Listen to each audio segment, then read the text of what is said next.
Hi, Filmatics. Welcome back to part 2 with Dougie Brimson. Welcome back, Dougie. Hello. We're having so much fun with Dougie. He is the writer, producer of multi-award-winning films such as Green Street, starring Charlie Hunnam and Elijah Wood, which has a narrative jury prize at the Southwest Film Festival, Malibu Film Festival, Tribeca Film Festival official selection, and 2 other award-winning features such as Top Dog, based on his novel, British Independent Film Festival, and We Still Killed the Old Way, nominated for Best Feature in 2015 British Independent Film Festival. And Charlie is a screenwriter and producer, and he's also the head of creative at Red Bus Movies. Welcome back. That's a lot of an intro. That's a big intro. That's a big intro, yes, because you know what? Yeah. How many books did you write? 17 published books. 17. Can you share with us some of your favorites? Well, most of my books were non-fiction books. There was about the culture of soccer around the world. My first novel was called The Crew, which was about it's a crime thriller, really. And then I did Top Dog was the sequel to that, and then there was a third book called In the Know, which was part of the trilogy about that character. Then I did a male rom-com, male-centered rom-com called Billy's Log, which is my favorite of all my books. Really? So it's called Billy's Log? Billy's Log, yeah. It's about a guy who hits 30 and he's single and suddenly realizes he's got his life completely wrong.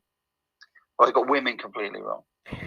So, and then I wrote another a novel about soccer, a comedy novel, which I really like. We're going to film that. I hope that we'll film that next year. I hope. What's the name of that one? Adaptation of that.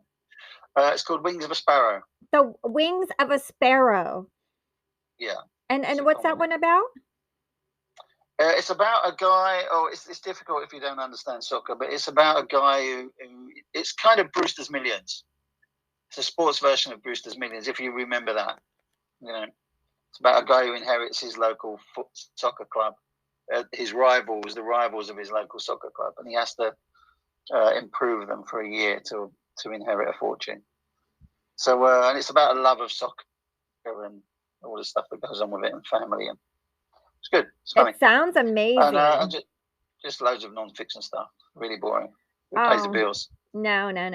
Got me where I am. Okay, so we're talking. You graduated from the British Air Force, and as an engineer, then you did some background work, and then you answered this ad, and you weren't really sure who it was, and you used this fake email to see if the person's real. Then you're flown out to Hollywood working with an Oscar-nominated director, Johnny Flynn, and then you worked on your first film, which we talked about in the first half. Everyone can find that, which was the what do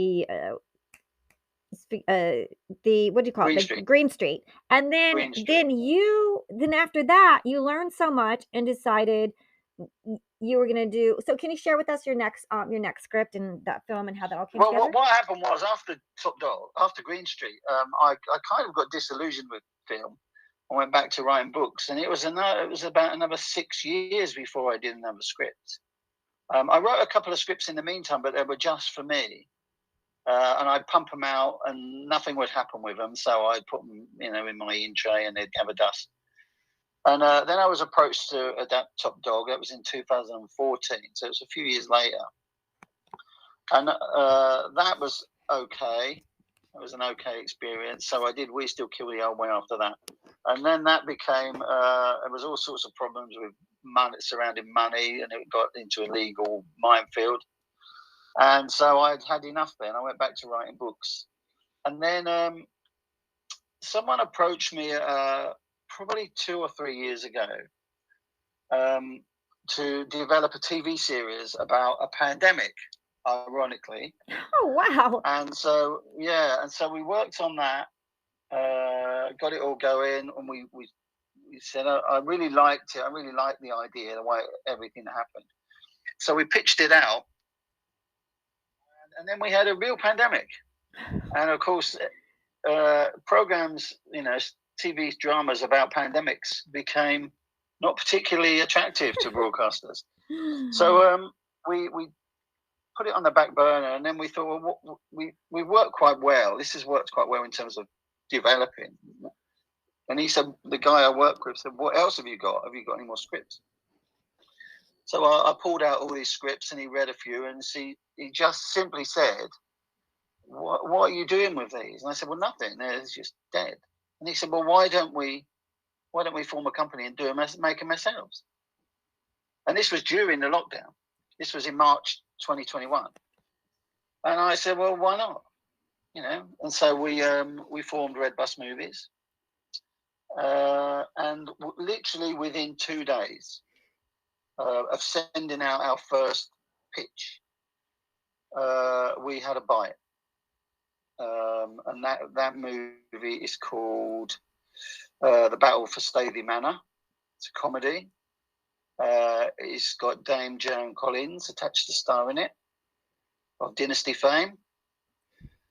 And we are due to film that later this year.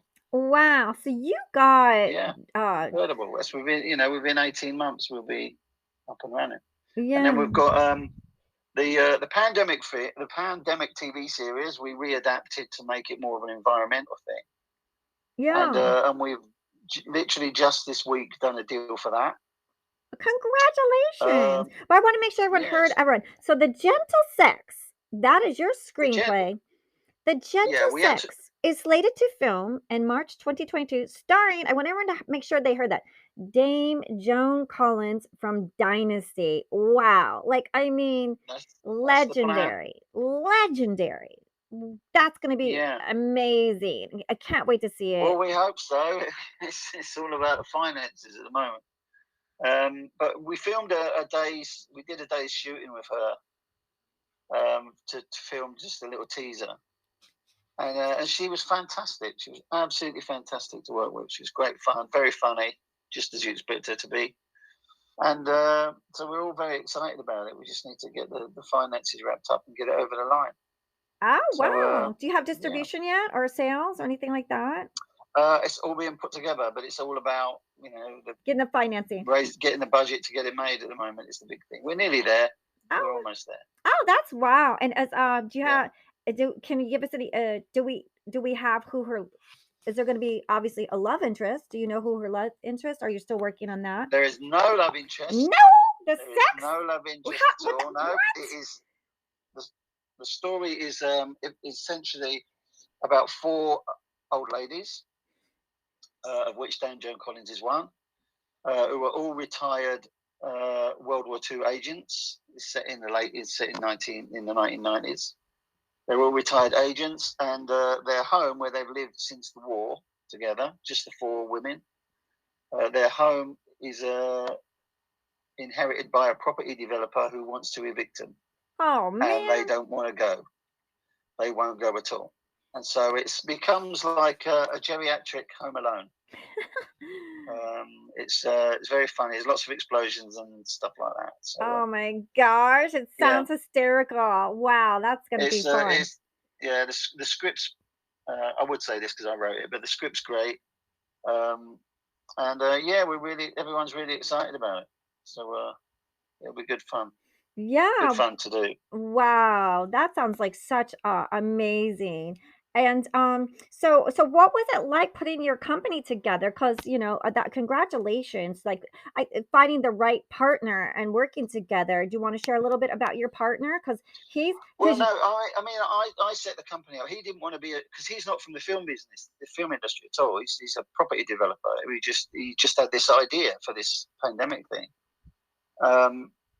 But he's a businessman, and he says, I'll do the deals, you run the company. And I didn't.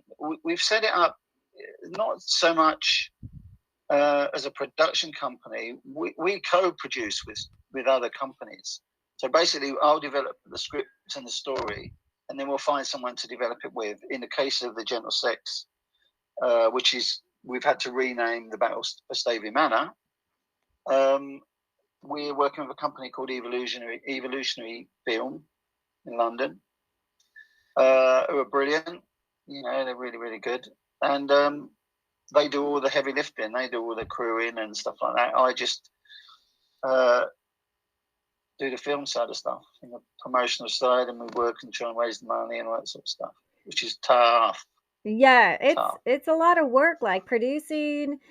Just as an indie filmmaker, like and I don't have like that buddy system where I went to that AFI school or whatever school, like Yeah.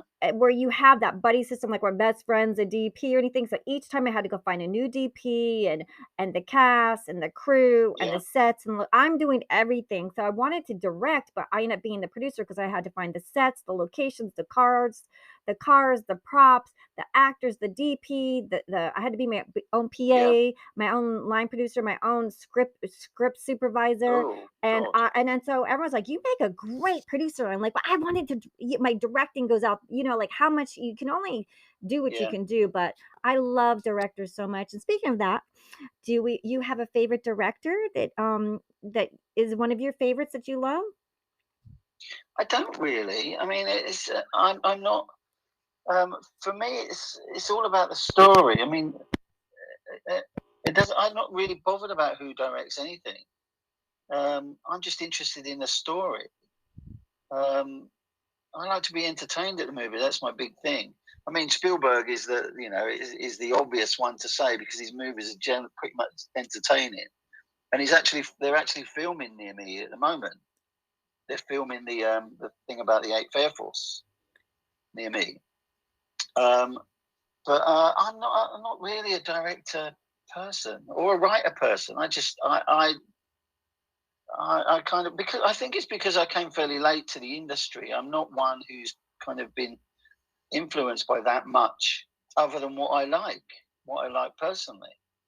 And I'm a big one. Again, it goes back to being an author. Give people what they want to see, not what you think they should see, because your job is to entertain them. We go to the cinema to be entertained, not lectured to or depressed.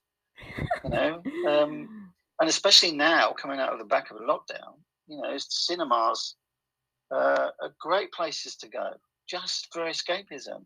And I go to cinema as often as I can. I've just seen the Operation Mincemeat, the movie over here. It's a big British movie at the moment over here, Oh, really? and it was great. It was fabulous stuff. Yeah. So yeah, I'm not influenced by anybody like that. It doesn't really do it for me. I Yeah. obviously love whoever wants to direct my movies. That's great. If Spielberg wants to do one of mine, I'm quite happy. Yeah. Come around, pop round. Yeah. Let's Pop round, I'll show it to you. have a pint of beer. Do you have a favorite? Yeah, Do well, you have a favorite? I'll take you. Yeah, I'll take you for a pint and we'll chat over it. Be good fun. Yeah. Do you have any fun stories you want Yeah, to share, like with sweet. the actors on set, or any fun stories, or do you guys go like have a pint of beer in London? Like, do you have some fun on the set? No, I don't. I don't like film sets very much. I find them really boring. I've remained good friends with.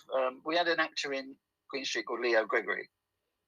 I've remained quite good friends with him. We go out every so often.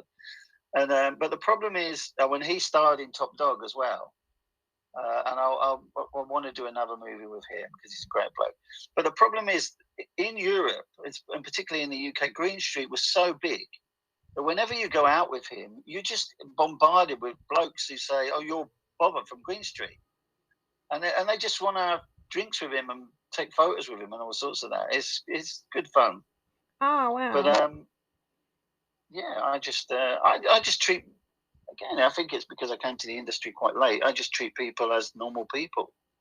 They've all got. Just because they're big actors doesn't mean as my dad used to say, they still go to the toilet like you and me. Exactly the same. Yeah. Oh, Yeah. I want to ask you. You said your dad was a musician. Like, did he sing or he played what Yeah, instrument? no, he was a comic. He was in the set. He's a kind of a Cockney Billy Connolly. That's the best way to describe it. A Cogni Or he Billy Connolly. was. Oh, wow. Yeah, comedy, Cockney version, London version of the great Billy Connolly. In fact, they were big friends when they were younger. Oh, wow. So yeah, he was great. He was a proper storyteller, and that's the legacy he gave me, of course. I hope Yeah. Well, that I I could mean, tell a story. you sold a lot of books. books. You sold a lot, and your nonfiction book. We gotta have to talk about this. The art of fart. Oh my God! I knew you was going to ask me that. Oh, that's weird. It's so strange. Well, I'll tell you all about it. Okay. One of the tricks. I'm always getting asked about stuff like writer's block. And one of the tricks I use I don't really believe in writer's block. I think it's just laziness. It's just laziness, and it's generally a refusal to accept that something doesn't work. Right? That's my thing. But one of the tricks I use is whenever I'm writing something, I'll always have two projects on the go at the same time, completely different. And when I was writing a movie script called Boots on the Ground, which was about a British soldier who returns from Iraq or Afghanistan without his legs, and it's about his recovery. It's quite a dark story. It's about his recovery and how he rebuilds his life. And as my escape from that, because it was quite depressing, it's quite a depressing thing, I would write anecdotes about, because as I said before, I come from a large family, mostly male. So flatulence was ever present in our house, and it was a source of great humor. So I began writing all these stories down about when we were kids and partying at home and stuff like that, as my switch off from this script.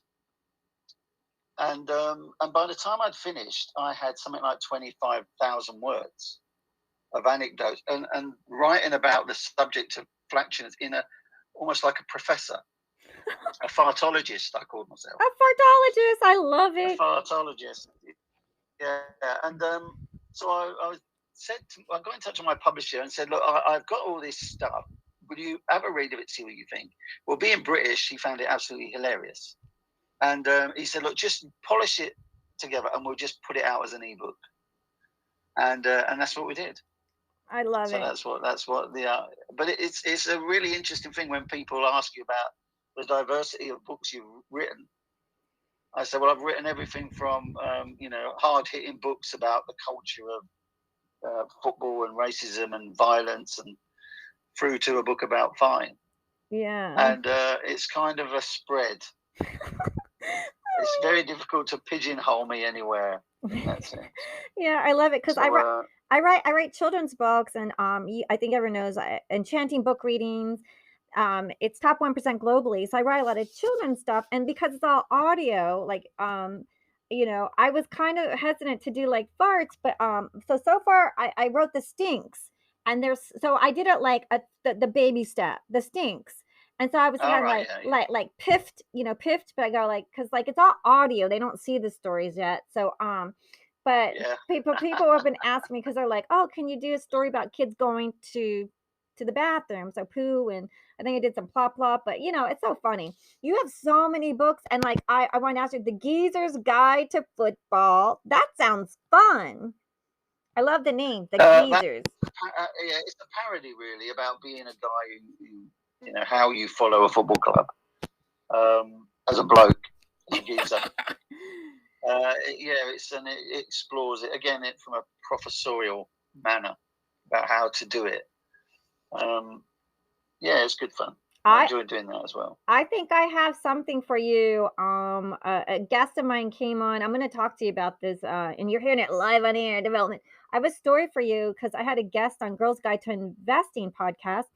And you know how you had the fake email? So when he comes on, he is no one knows his real name except for me, or whoever his close friends are. But he came and told this incredible story because he's like a sports bettor.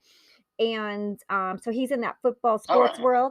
And so he told me about the $24 million baccarat win in London.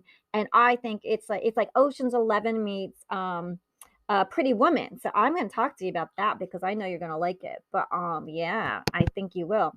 They want everyone to check out some of your nonfiction books like March of the Hooligans, Rebellion, Kicking Off, Eurotrashed, Barmy Army. I love that. Barmy Army. Yeah. Derby Days, Capital Punishment, England, My England, Everywhere We Go. I would just want to kind of get this. This is your publishing, fiction thrillers, Top Dog, The Crew, fiction comedy, Wings of a Sparrow, Billy's Log, and then we briefly talk about there and your screenwriting. We Still Killed the Old Way, Top Dog, Green Street feature. It's a Casual Life short. I want to talk about We Still Killed the Old Way. Can you share a little bit about that? Because the title makes me laugh. Is it a comedy too, or? Well, kind of it is. It's about 4 old East End gangsters who one of their brothers is murdered, and they return to for revenge purposes, shall we say? Shall we say? And it's kind of old school gangsters, take on new school kind of youths. Well, hey, Arsenic and Old Lace did extremely well. Yeah, absolutely. So, yeah, absolutely. 4 Old Gangsters sounds to me like I hope people appreciate because, like, I know so many people, even that Hollywoods are like, oh, the older crowd. We need movies for the old, whatever, people over 40, people over 50, people over 60. It's 60 is the new 40, anyways, or 40, 50 is the new 20. So, we need films for 20-year-olds as much as we do for 50 and 60-year-olds. I mean, but it's not just that. I mean, one of the things that started us with writing The Gentle Sex, because I wrote The Gentle Sex with the guy I wrote We Still Kill the Old Way with, a guy called Gary Lawrence. We'd written it initially about 4 men, 4 old guys, and we met. We had an actress, an elderly actress, shall we say, in Top Dog called Susan Penn-Halligan, who was in The Land That Time Forgot years ago. Oh. And I said to her, why do we never see you in film and TV? And she said, because no one ever writes for us. Once you're over 50, you're finished. Unless you're a big name, a Maggie Smith or a Helen Mirren, you're finished in this industry. And we said, well, we'll write something for you. We'll write something. And so that was how The Gentle Sex came about. It was transformed into writing for 4 old women. Because I know I'm 63.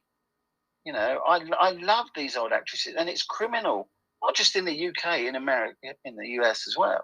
It's criminal that these women are sat at home twiddling their thumbs while Hollywood and the British film industry are making younger actresses up to play that age. It's staggering to me that we're letting all this talent go to waste, and I'm determined not to let that happen. I don't like this fact that women are effectively invisible after 50 in our industry. It's criminal. Well, look at Jane Fonda and Lily Tomlin. That was a hit, and they were, like for the older audience. So that was a huge smash hit. So yeah, absolutely. And the other thing I get a lot is, because I write these movies, my kinds of movies. Certainly, The Gentle Sex is written for an older audience. It's written primarily for people over 40 or 50 or whatever, because that's kind of my humor. It's the kind of thing I get. And I get a lot from studios and financiers here is, there's no market for that kind of movie. And it's like, are you kidding? You look at films like The Grand Budapest Hotel, which was huge, a global smash. There were all of these movies, for this audience. They're not a freak. You're just not giving these people what they actually crave. If you're over 60, I've got no interest in watching, some movie about car chases or gangs in, the rough side of LA. It doesn't interest me at all. But you give me a movie about the Second World War or some old ladies, and that's slightly comedic, I'll be first in the queue. Yeah. And there'll be loads of us. I went to see, as I said, I went to see a movie.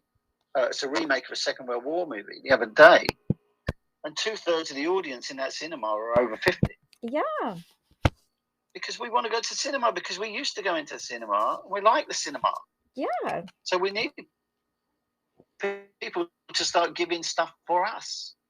It's crazy And world. a lot of retirees have money and they like to see things Absolutely. that they can understand and laugh with too. There's a place for everything. There's movies for 20-year-olds, there's movies for Absolutely. 30-year-olds and 40-year-olds, 50-year-olds and Yeah, of course. 60-year-olds.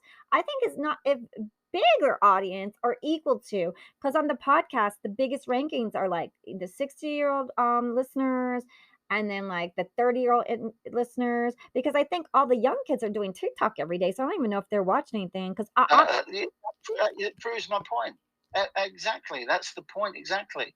The problem is a lot of the decisions we've been commissioning and financing are being made by people who are under 40. So they don't get the fact that their mum or their dad still actually wants to go to cinema to see a film that actually appeals to them. Because we do actually still have lives. We still do stuff. We still laugh. We still like to have fun. So give us what we want. That's what I'm trying to do. That's what I do. yeah, Give people what they want. And then Jane Seymour just got a show, right? Where she's Jane Seymour got like where she's a detective. And remember last time Mrs. Marple, Miss Marple, she was an elder, and absolutely. Murder She Wrote. There were loads of them. Yeah, what happened? Everyone watched those movies. They still do it. Everyone watches black and white movies and the old movies. They just love it. Of course they do. And you can appreciate the audience is there. Yeah. The audience is there. Just give them what they want. Mm-hmm. Because that's what's going to save cinemas. Oh. As you said, we've all got money. We've all got money to spend. We all our nights out. I'm not going to go and see Fast and the Furious 67. I've got no interest in it. 67 or 68 or 69. Oh, Who cares?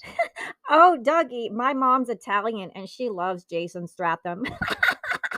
She's in her 80s. Yeah, so well, my mom will watch. My mom is like, she'll watch, for 20, 30, 40, 50. But Jason Statham, she loves those movies. So, but there's but that's a different thing entirely.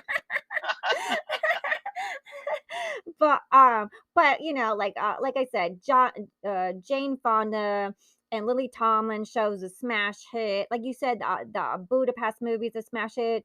Murder She Wrote and Miss Marple, all of those are smash hits, and people love them. So I know our audience listening is gonna be so happy with your new movies. Can you share with us where they can go see your films and what's coming up and how they can keep up with you? Well, they can keep up with me on redbusmovies.com, which is the company website, or on Twitter, which is redbusmovies. And hopefully we'll have at least 2 movies for this early next year. We're filming 2 things this year. One in the UK, one in Australia. And can you remind us because the names, because the Gentle Sex is now called? It's now called the Battle for Stavey Manor. And the other one I can't tell you about because it's top secret. Top secret. So he's gonna have to come back and share with us. I'm gonna invite Doug. I'll be happily share it with you. But there's a very famous person involved in it. Wow. Until we've done the legals, which should be this week, I can't say even tell you what the title is. It's okay. We're super private here, and we'll just invite you back to come share with us. Sounds good to me. Yeah. That sounds good. Well, it's been so fantastic talking to Dougie Brimson and your company, the Red Bus Movies. And I wanted to share real quickly, your commercial manager and executive producer, Chris Farrell, is a former tennis professional. We didn't even get to chat with him. Can we chat with him real quick before you go? You have like 2 minutes. No, because he's not here. He lives in a different place. So he doesn't live with me. This is my house. No. Just my office at home. Just share like real quick about like a little bit about how you became how you got Chris was the one who pushed the pandemic idea at me. He basically got in touch with me through LinkedIn. And said he'd seen Green Street, really liked it, and he had this idea for a film, and he kept bombarding me. I put him off for about a year. Because I get stuff like that every day. And in the end, he just wore me down. And I just finished a script. He doesn't live far from me. I just literally that day finished a script.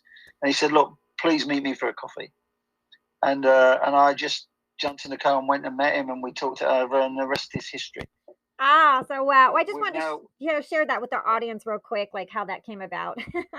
Over yeah, coffee and it was just LinkedIn. that. Pardon? Oh, from LinkedIn and then a coffee. That's beautiful. Yeah, it was just weird. We just struck it off. So yeah, we've got 5 projects on the go now. Ah, congratulations. And I just thank you so Amazing. much for being here today, Dougie. Pleasure is all mine.